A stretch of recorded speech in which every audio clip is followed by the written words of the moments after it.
Blaise Pascal. Olha, para muita gente esse nome lembra logo um gênio, né? Século XVII, francês, um matemático, físico, brilhante.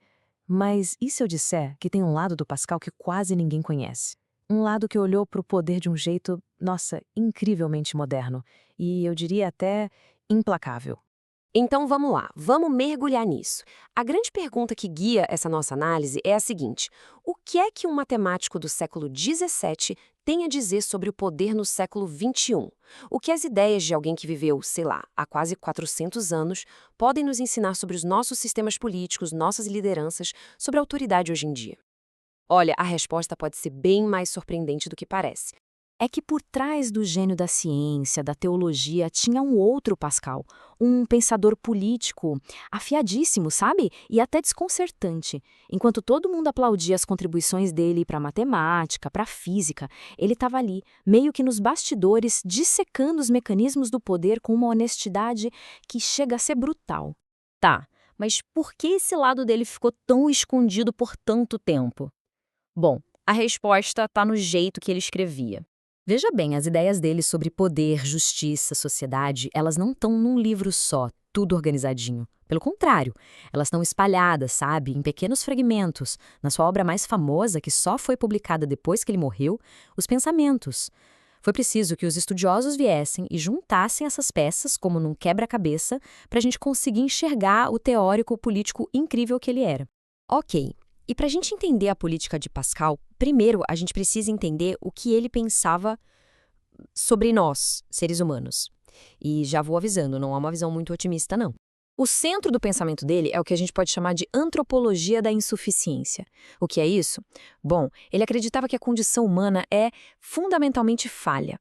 Depois daquela queda mítica, né? Para ele, nós somos seres meio corrompidos, sabe? Incapazes de chegar na verdade absoluta ou na justiça perfeita sozinhos.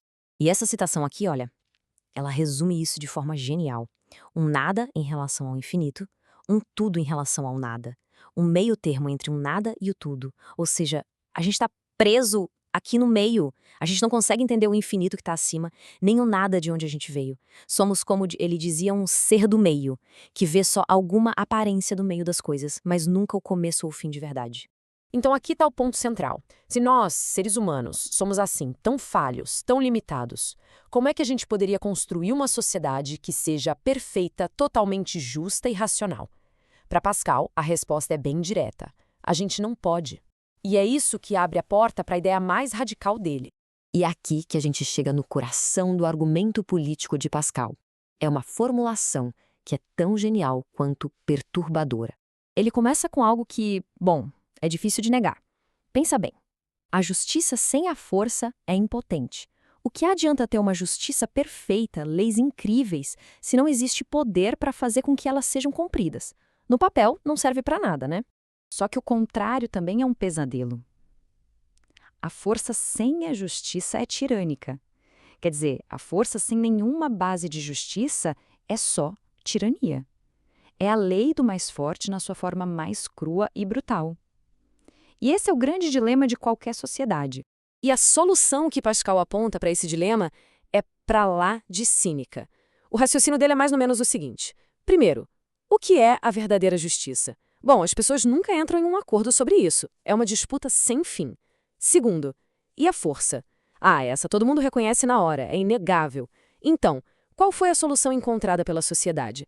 Já que não dava para fazer o que é justo ser forte, se fez o que é forte parecer justo. Em outras palavras, a lei não é necessariamente o que é certo. Ela é o que o poder estabelecido, o que a força conseguiu impor e chamar de justo. Certo.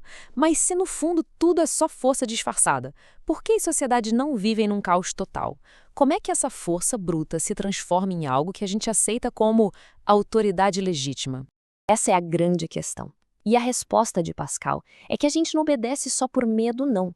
A gente obedece porque somos, de certa forma, seduzidos por uma grande ilusão. A força sozinha não se sustenta. É aí que entra a imaginação, que faz o trabalho pesado. O poder precisa se vestir, sabe? Ele usa as togas dos juízes, os palácios dos governantes, as cerimônias, as bandeiras. Toda essa pompa, todo esse aparato augusto, como Pascal chamava, cria uma aura de legitimidade. A gente se acostuma a respeitar os símbolos, e com o tempo, a gente até esquece que, por baixo de tudo isso, o que está ali é a força.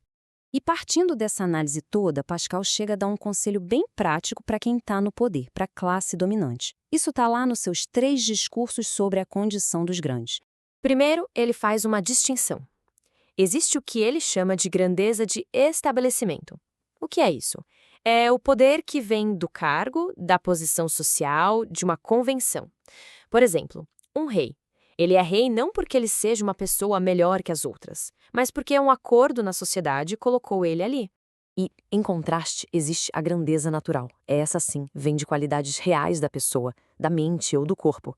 Sabedoria, virtude, uma habilidade específica. É um mérito de verdade, que não depende de título nenhum.